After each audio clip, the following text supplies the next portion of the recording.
live comfortably, tapi jangan dilampiaskan, di show off kayak begitu. So that's not our style juga, jadi that's not our value juga. Jangan pernah berantem karena uang, itu benar-benar memalukan sekali gitu. Ketika saya ada masalah, saya baru tahu justru karena masalah itu baru tahu siapa sih teman yang deket sama teman yang cuma basa-basi sama ini.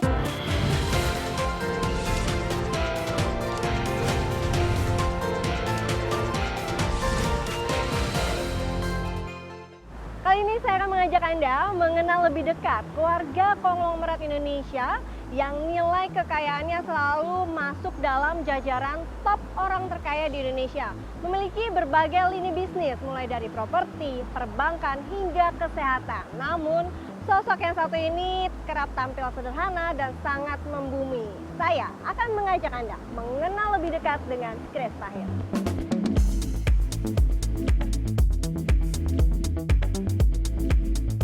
Tiga gedung yang menjulang tinggi di pusat ibu kota ini milik keluarga konglomerat yang namanya kerap berada dalam jajaran orang terkaya di Indonesia versi majalah Forbes. Ya, Dato Sri Tahir adalah pemilik di balik gedung pencakar langit ini. Berdasarkan perhitungan majalah Forbes, Dato Tahir tercatat memiliki kekayaan lebih dari 2,8 miliar dolar Amerika atau setara lebih dari 40 triliun rupiah. Kekayaan ini tak lepas dari kerja keras dalam membangun kerajaan bisnisnya, Mayapada Group.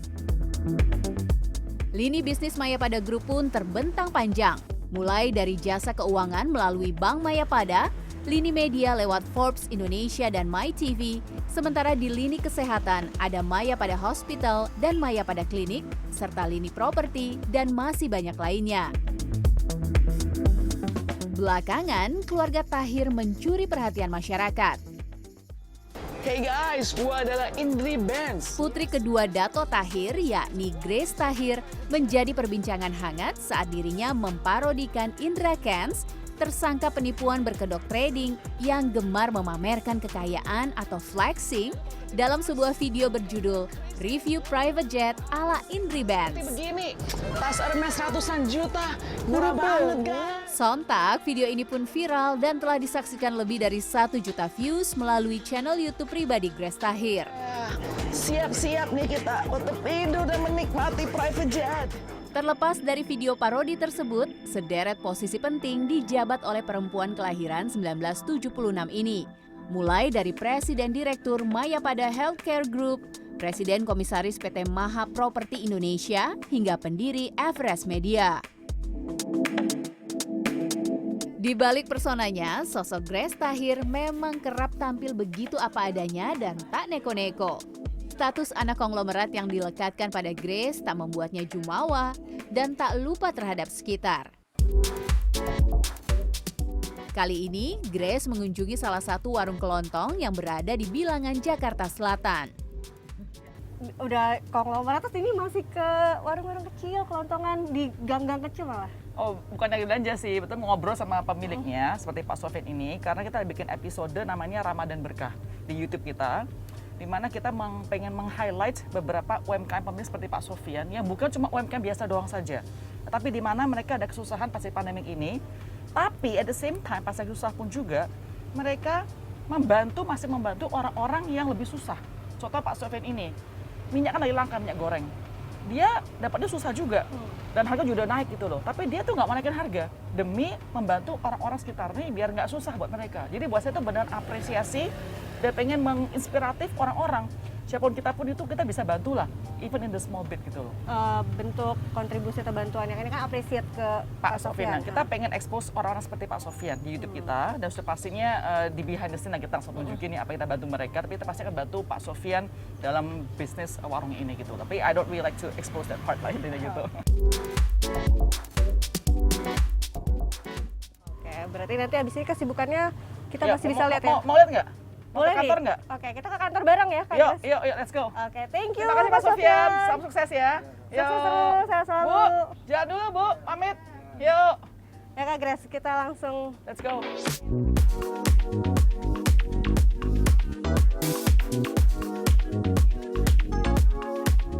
Dalam perjalanan menuju kantornya, Grace bercerita mengenai mengapa dirinya masih menyempatkan diri untuk membangun channel YouTube-nya di tengah kesibukannya yang begitu padat. Dan bagaimana dengan respon sang ayah terkait konten YouTube Grace Tahir. Di tengah kesibukan, kemudian juga ada kanal YouTube begitu. Sempat izin dulu nggak sih ke ayah, ke Dato Tahir? Ya nggak izin ya, cuma kerjanya langsung. Cuma terakhir dia baru tahu apa yang saya kerjain. Jadi pas dia mulai, terutama saya yang video Indri Bensu viral, dia kan dapat juga. Dia baru tahu apa yang saya kerjain gitu loh. Tapi sebenarnya dia nggak tahu kayaknya deh. Lalu responnya nih, respon ayah gimana? Ya kita nggak ada surhatan ngomong tatap muka kayak gimana, cuma ya saya explain ke dia apa sih kita pengen ada media company ini, itu kan oke, good ya, dia pasti bakal membantu dan segala macam. So I think it's quite positive lah ya begitu. Tujuan dari membuat channel YouTube ini apakah ini pastinya nanti akan ada juga pundi-pundi uang yang dihasilkan begitu, untuk apa nih Kak? Ya untuk bikin perusahaan lebih besar lagi. Karena kalau kita gini loh, kita mau bikin perusahaan itu kan bukannya sebagai charity, ya kan? Perusahaan itu adalah kita ada hire namanya employees, ya kan? Jadi saya pengen berharap bahwa Everest Media itu bisa nanti employ a lot of people, you know? Jadi kita nggak bisa bilang, oh uangnya apa ya cuma buat iseng-iseng. This is a serious business. Kita harus jalan dengan komitmen, dengan serius, dengan responsibility juga.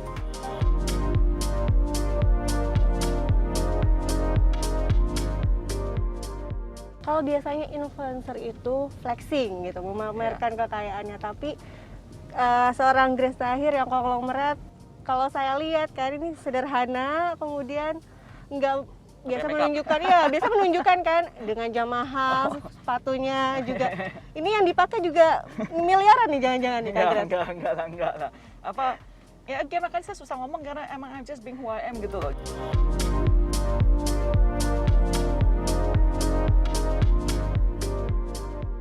Saya pakai baju kayak begini. Ini apa aja nih yang dipakai nih Kak Grace? Aduh apa ya? Jam, baju. Kalau jam ya kan, mereka udah banyak tahu sekarang jalan ke Casio ya kan. Ini apa? Sepatunya juga dikasih orang, ini merek lokal nih. Cuma saya nggak tahu brand apa ini, merek lokal. Ini lokal dikasih nama saya lagi Grace-nya. Orang kasih saya sebagai hadiah. Tapi harganya ini bisa jutaan. Enggak, ini lokal 300 ribuan. Ini dikasih orang kado.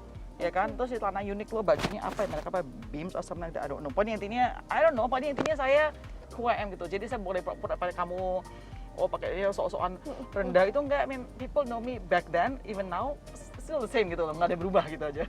Saya praktikal, saya functional, I just enjoy something comfortable gitu aja. Oke Grace, untuk bisa jadi seorang Kak Grace yang sekarang ya sederhana, yang masih membumi, sebenarnya ada nggak sih nilai-nilai yang diajarkan dari seorang ayah Dato Tahir ini ke anak-anaknya? Ya sudah pasti banyak ya, dan saya pernah bilang juga berapa kali bahwa kata-kata dia adalah jangan sok-sokan lah jadi orang gitu loh. Karena kan dia juga dulu kan mulainya kan dari humble beginning ya kan, jadi dia pernah merasakan semua hal itu, makanya dia juga sendiri bilang bahwa dia tuh nggak suka kalau orang itu sok-sokan.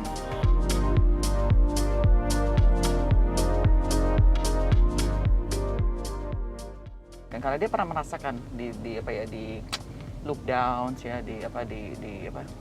diremehkan lah begitu, you know. So I think that how his experience itu kepada kita itu kena live simply lah, maksudnya kita bukannya hipokrit ya, bukan live comfortably, tapi jangan dilampiaskan, di show off kayak begitu. So that's not our style juga, jadi that's not our value juga. Harus menyadari bahwa segala itu semua miliknya Tuhan.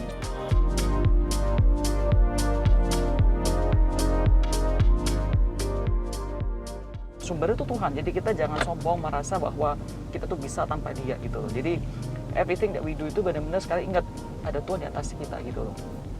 Satu hari nih ya, ayah ibu saya sudah ada bisnisnya ke kita 4 orang anak ya. Saya terus doa biar kita tuh jangan pecah belah berantem gara-gara uang. Jangan pernah berantem karena uang, itu benar-benar memalukan sekali gitu.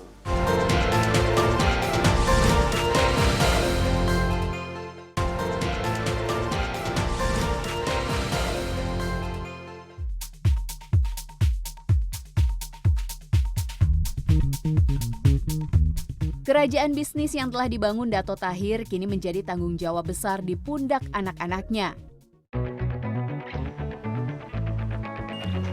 Salah satunya Grace Tahir. Grace pun dipercaya untuk memegang lini bisnis kesehatan Mayapada Group, yakni Mayapada Healthcare Group. Berkat dorongan ayahnya membuat Grace menyadari banyak hal tentang dunia kesehatan.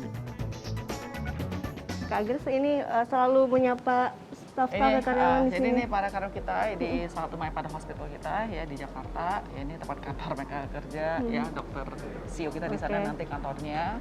So maybe we just stand here ya. Kita di sini ngobrol-ngobrol di sini ya. Kak Grace, saat ini menjabat sebagai direktur di Mayapada Healthcare Group. Apakah sudah mencapai di titik ini, berkecimpung di dunia kesehatan sudah menjadi passion dari seorang Grace Tahir?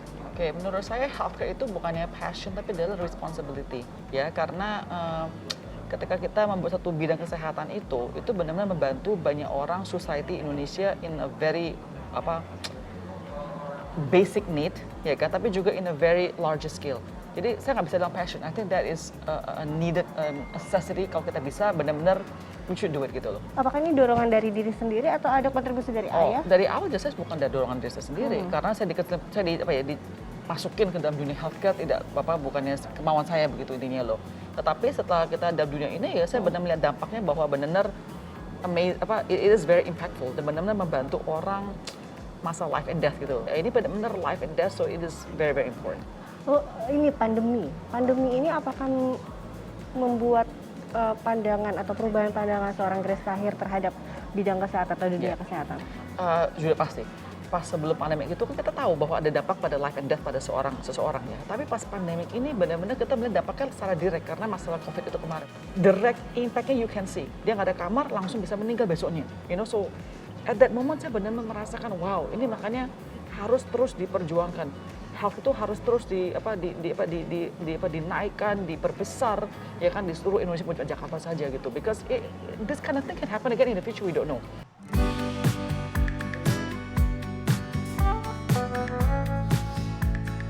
Langkah ke depan untuk Mayapada, apalagi berkecimpung di bidang kesehatan, seperti apa nih Pak nanti langkah ke depannya? Iya, kita sudah pasti pengen terus membangun Mayapada itu di kota-kota besar di Indonesia ya kan, dan setiap pasien itu harus benar-benar ada center of excellence yang kuat ya, baik itu dokternya ataupun juga healthcare workersnya dan tim manajemennya juga. So that has always been our vision and mission, dan juga bikin masyarakat itu lebih modern. Jadi we are doing everything in a comprehensive manner and we do hope that Mayapada Healthcare benar-benar bisa berdampak untuk berikan satu pelayanan yang quite affordable and more accessible to more people using technology, using human resources, using our doctors as well. Seberapa penting arti kesehatan bagi Grace Tahir? I think it's really important. Kita bilang money is important, right? Tapi kalau money itu kalau kamu nggak sehat pun juga sengsara dan nggak bisa. Dan money itu nggak bisa garanti kamu tuh bisa sehat, maksud saya. It can make you healthier, tapi at the end of the day, you know what I mean? Like there's a limit to what money can do to extend your health. Malah jujur aja kalau kamu banyak uang malah mungkin bisa jadi lebih nggak sehat karena kita jadi pola hidup yang lebih tidak enak. Health itu I think it's very very important. Terutama gara COVID kita baru sadar, wow, health itu benar-benar at that time when people cannot get bed. Mereka ada uang pun berapapun juga nggak ada kamar ya nggak bisa kamar.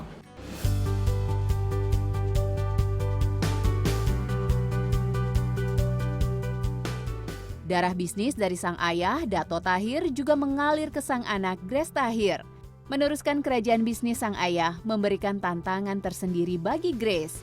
Tidak korupsi dan tidak membohongi orang lain menjadi nasihat penting dari sang ayah.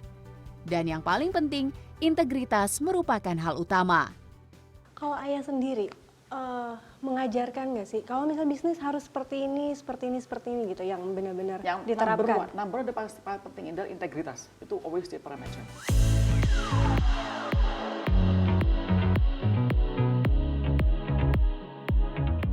Gitu loh. Jadi harus jangan makan uang orang ya kan, jangan bohongin orang dan sebagainya. I think that's number one yang dia suka terus emphasize to us gitu loh ya.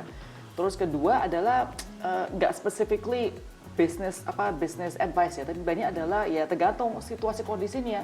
Contohnya lagi mau buka rumah sakit baru, apa sih artis-artisnya untuk hal tersebut ya kan. Contohnya ada masalah ini, apa sih artis. Jadi I think it's very dinamis ya and very fluid situation. Jadi nggak ada tuh yang tetap ketat bagaimana juga, because the business is always very changing ya gitu. Loh Kak Grace, ini berarti bergelut di bisnis keluarga. Yeah. Otomatis ada pressure atau beban sendiri nggak sih? Karena kan cukup banyak tantangan kalau di bisnis keluarga. Yeah. Sudah pasti kita nggak mau sampai let down keluarga kita ya, namanya kan keluarga yang bisnis, jadi kan bukan cuma kita doang, tapi kan ini berhubungan, apa kita kerjakan berhubungan dengan keluarga besar kita, jadi kita bebannya I think will be there lah, itu begitu. Tantangan terbesar untuk bergelut di bisnis keluarga? Untuk membuktikan kepada ayah saya ya bahwa okay, we can do it.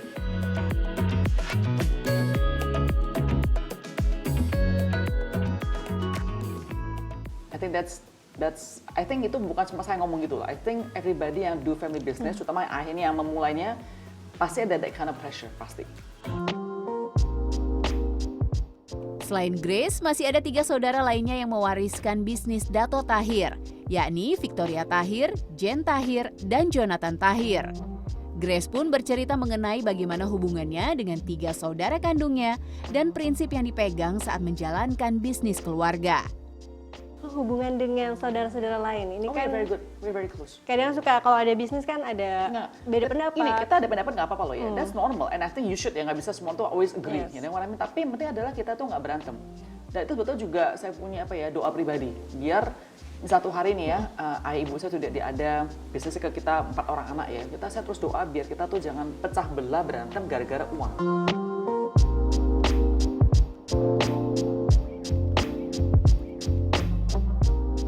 Dan ini juga ayah saya udah terus kasih tahu ke kita dari sekarang ini, jangan pernah berantem karena uang, itu benar-benar memalukan sekali gitu. Kalau Kak Grace, ini terlahir dari keluarga berada bahkan konglomerat begitu. Biasanya ini bisa menjadi bumerang. Bagaimana hal privilege ini bisa menjadi hal yang positif terus dijaga? Ya karena menurut saya sih karena nilainya dari ayah saya dan ibu saya ya, bahwa kalau kita dikasih satu yang besar itu atau sesuatu lebih besar daripada orang lain, artinya ya kita harus memakai hal tersebut untuk lebih besar lagi gitu loh, bukan untuk diri kita sendiri gitu. Like Spider-Man bilang kan with great power comes great responsibility. I think that's exactly what it is gitu loh. Makanya saya juga ajak anak saya 3 perempuan kan, saya bilang mereka, kamu nanti hari udah lulus kamu juga harus kerja produktif gitu loh, makanya saya tunjuk mereka juga, saya juga kerja keras gitu, bukan cuma di rumah-rumah tidur-tiduran, ngaso-ngaso, saya nggak kayak begitu. Because saya merasa kita tuh ada umur di dunia ini, kita dikasih apa tadi kamu bilang keistimewaan, atau privilege, bisa ada uang, ada capital gitu loh. Sayang gitu, kok kita cuma nggak ngapa-ngapain gitu, kayak cuma dipendam dalam tanah tuh sayang sekali gitu loh. Jadi harus di utilize as much as we can gitu.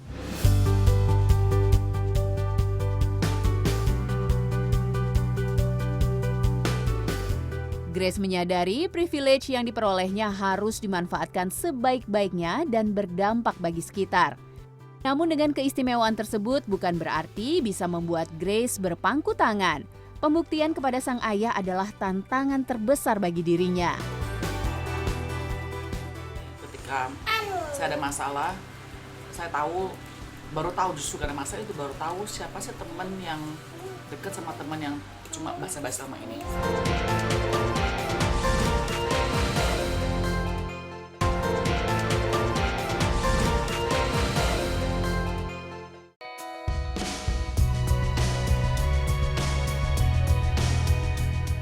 Kisah Tahir merupakan cerita kehidupan yang menggugah.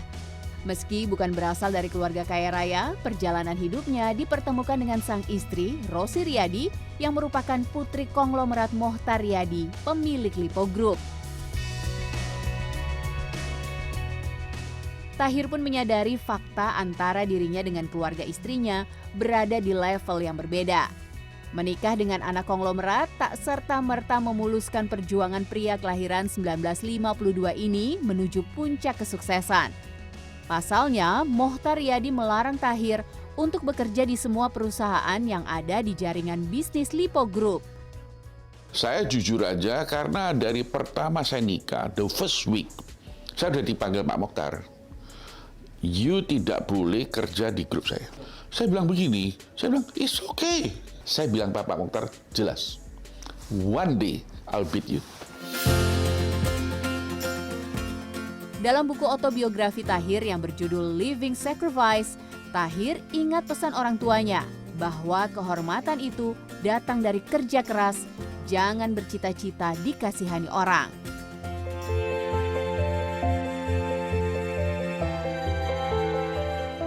Kesederhanaan yang diajarkan sang ayah juga menjadi prinsip Grace Tahir. Meski berada di pucuk pimpinan perusahaan, Grace tak sungkan menerima ajakan undangan makan malam di salah satu rumah karyawannya. Kak Grace, kalau misalnya mengunjungi karyawan atau terjun ke lapangan, itu sebenarnya diajarkan sama ayah dari dulu atau gimana? Betulnya saya sering banget jenguk orang-orang karena yang pelatihan gereja. Ini saya pernah ajak dia ya, di daerah Kapuk Kapuk peternakan sana. Jadi betul udah sering banget sih kayak gini, udah sering banget gitu. Cuma biasanya saya nggak pernah diundang makan. Ini pertama kali? Pertama kali makan. Gimana rasanya Mbak Wiwit ya? Ya, Mbak Wiwit. Rasanya ya sangat senang bisa Grace ke rumah, satu kehormatan lah ke rumah ya. Aku penasaran nih, Mbak Grace ini galak nggak sih kalau di kantor? Enggak sih, enggak galak, cuma ramah. Ramai. Ya, Kak Grace ini sosok yang gampang didekati atau sebaliknya, apalagi dengan nama Tahir di belakang. Sebenarnya seperti apa nih? Kalau saya sih yang ngertiin Bu Grace ya orangnya baik, ramah, terus sama bisa ngebaur sama bawahan sama atasan gitu. Kedekatannya ada, nggak dijeda. Nggak galak deh ya? Ya. Kalau Mbak Wiwin, kata-kata Mbak Grace yang tadi mungkin Mbak Wiwin ini sangat berkesan, itu apa sih yang selalu diajarkan oleh Mbak Grace ke Mbak Wiwin? Yang saya ini sih paling kalau kerja harus disiplin, jujur Jujur tuh penting. sama kenyamanan sih ya. Kak Grace, kalau makna keluarga bagi Kak Grace nih, seperti apa Kak? Keluarga adalah, kita ngomong keluarga adalah home. You know home itu bukan tempatnya, tetapi feeling belonging. You know, jadi orang itu ada beda-beda home, bukan masa rumahnya, tapi seseorang atau sekelompok orang yang bikin kamu feeling home. So that feeling of home actually is your family, the one that you.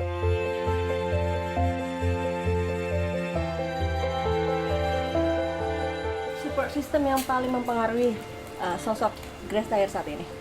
Sosok Seorang Grace Tahir saat ini, support systemnya? support systemnya sudah pasti Tuhan ya, Tuhan number one ya kan. Family and very very good friends. Okay. And very good friends itu nggak banyak, tetapi saya tahu pas 2 tahun ini ketika saya ada masalah, saya baru tahu justru karena masalah itu baru tahu siapa sih teman yang deket sama teman yang cuma basa-basi sama ini.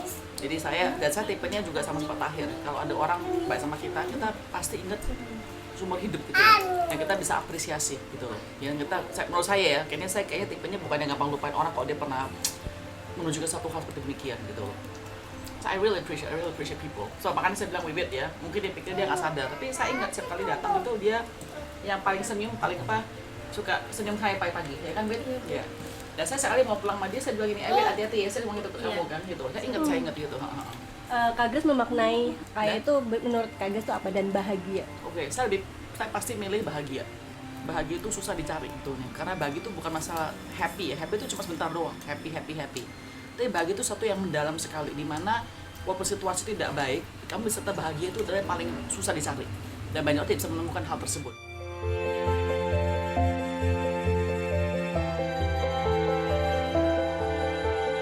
Misal contoh uang, kan bisa happy. Contoh kasih dikit uang ya, menang lotre, oh happy, uangnya habis, kamu udah happy lagi. Jadi buat saya, orang-orang tertentu yang spesial kepada saya, bisa bikin saya bahagia. Itu apa? Ya, it's meaningful. Hal yang paling bahagia? Hah? Yang paling bahagia menurut Kak Grace? Yeah, being loved by the people that you love. That for me, it's amazing. Having people loving you, that's amazing.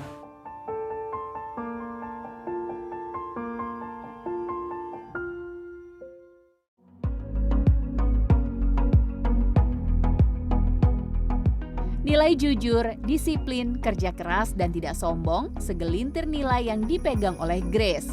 Grace menyadari, meski tumbuh besar dari keluarga yang sudah memiliki semuanya, kebahagiaan bukanlah berasal dari angka materi yang diperoleh ataupun peringkat jajaran orang terkaya. Dicintai oleh orang yang kita sayangi adalah kebahagiaan yang sesungguhnya.